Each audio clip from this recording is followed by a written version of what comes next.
How's it going, everybody? Star Wars Talks here. So the numbers are finally in for the Ahsoka show. The numbers of the viewership, of course, and it's not looking great, but I kind of want to talk about it and explain why I don't think it's looking as strong as other Star Wars shows. So it says here, despite a strong start and impressive debut, Star Wars Ahsoka ended its first season on a less impressive note, experiencing a 40% drop in viewership compared to The Mandalorian's third season finale. Ahsoka's reliance on prior knowledge of Star Wars, The Clone Wars, and Rebels made it less welcoming to new fans, resulting in a decline in viewership as the series progressed. And despite the drop in viewership, Ahsoka still resonated with older fans who appreciated the show's animated roots and callbacks to Star Wars lore, showing that the series is in good hands with Dave Filoni. Despite Star Wars Ahsoka getting a tremendous start with a stellar two-part debut on Disney+, recent analytics suggest the show's ended on a far less impressive note despite pulling out all the stops for its first season. And of course, we see this with getting Anakin and cool characters and callbacks to the Clone Wars and things like that. So they really did pull out a lot of tricks from the hat, some really cool callbacks and characters. So it was really exciting to see all those characters. So what's all this about? The main point of this article is just to say that the finale of the Ahsoka show reached about 863,000 different households, and then relating that to the Mandalorian show, which had 40% more viewers on its season 3 finale. Obviously, this is a red flag for the show, in relations to will they make a season 2? If the numbers aren't there, you know how Disney is, they probably will not. But I want to talk about why the numbers aren't there. And let's just take a second to compare this to Mandalorian. Mandalorian was a fresh new take on Star Wars. It was one of the first real show series that we got after Disney took over in live action. We got brand new characters. We had Grogu, so we had the appeal to the mass market with, a lot of Star Wars fans knew what Mandalorian were, but they explained it further in the show. Din looks awesome, has super cool armor. The first episode was awesome. The first season was incredible. And then season 2 got even better, just the amount of characters and all the things that they brought into season 2, I just thought was incredible, which bumped up the viewership so much with Ahsoka and Luke coming to the show.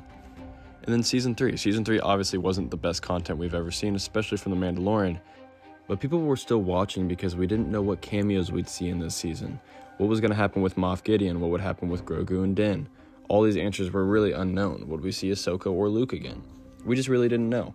So of course we stuck it out through all the way through the end of the season. But this show, the Ahsoka show, has such a minute fan base compared to the overall galaxy of Star Wars fans, in the sense of, you have to know so much of what's going on to really understand what's happening even in the finale alone. You have to understand what the Mortis gods are. You have to understand the father and the son and the daughter, and why the daughter's head is not on the statue. Most regular Star Wars fans, or I guess I should say casual Star Wars fans, are really not going to understand that. So what happens? They just don't want to watch it. If they don't understand the lore and it's not easily explainable within the show itself, then they're just not going to watch it. And let's talk about the characters. So Ahsoka's a huge character, obviously. A lot of us grew up with the Clone Wars or even maybe with Rebels, but I don't think a ton of people have fully completed the entire Clone Wars and Rebels and know exactly what's going on in Ahsoka. And I don't think that they know exactly who Sabine is or Ezra or Hera or what happened to Ezra's master. These questions are kind of unanswered in the show.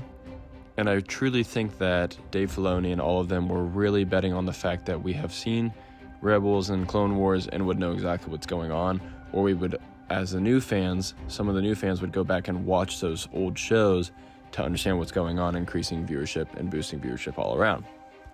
Now, do I think any of this is really a problem? Not at all. Fans like me, and I know many others out there that have watched Rebels and Clone Wars and grew up with those things, absolutely love the Ahsoka show. Just really resonate with the Ahsoka show, excited to see these characters. But overall, the viewership is probably something that's going to affect Disney's play in the coming years. Will they want to fund another season of the Ahsoka show? Who knows? Are they going to want to really dish out millions upon millions of dollars to fund a mainline movie from Dave Filoni about these characters? Who knows? It's Disney. They're a company. They need to make money. They cannot lose money on these shows. So as fans, we probably hope and pray that they make more of this Ahsoka show, or a movie. But Disney themselves might just be like, you know what? It's not really feasible to do anymore. Let's just put Dave Filoni back on the helm of The Mandalorian, which was still doing decently well, and make a really good 4th season or a movie about the Mandalorian. I mean, the possibilities are endless here. You make a Mandalorian show, you can somehow tie it into the Ahsoka show with other characters from the Ahsoka show and the Mandalorian show combined. That would really be cool. I'm ultimately hoping that they find a way to bring Ahsoka and Sabine back into the main galaxy, the main universe, because I really do want to see them with Ezra and other characters. Obviously, Luke could be there at some point. He's out in the space flying around with Kylo right now. So the fact that like we could see Ahsoka, Luke, Mando, Sabine, Ezra, Hera, like all of these characters, maybe Shin, all of these characters together, I think it would really be cool to see in a future movie or something. We have the technology to do so nowadays. But overall, I'm excited for the future of Ahsoka. I hope that they decide to make a 2nd season or a movie. I would love to see more of these characters. Even if the viewership isn't the strongest, this is still a huge part of the fan base of Star Wars. Like fans like me that grew up with Clone Wars and Rebels and the prequels and things like that, and really want to see these characters back. I mean, seeing Anakin again, it's like a heart throbber. So I really want to see more of these characters. I'd love to see maybe a show about the Clone Wars or a movie about the Clone Wars in between Revenge of the Sith and the Clone Wars Attack of the Clones movie. I think that would be incredible if they did a live action version.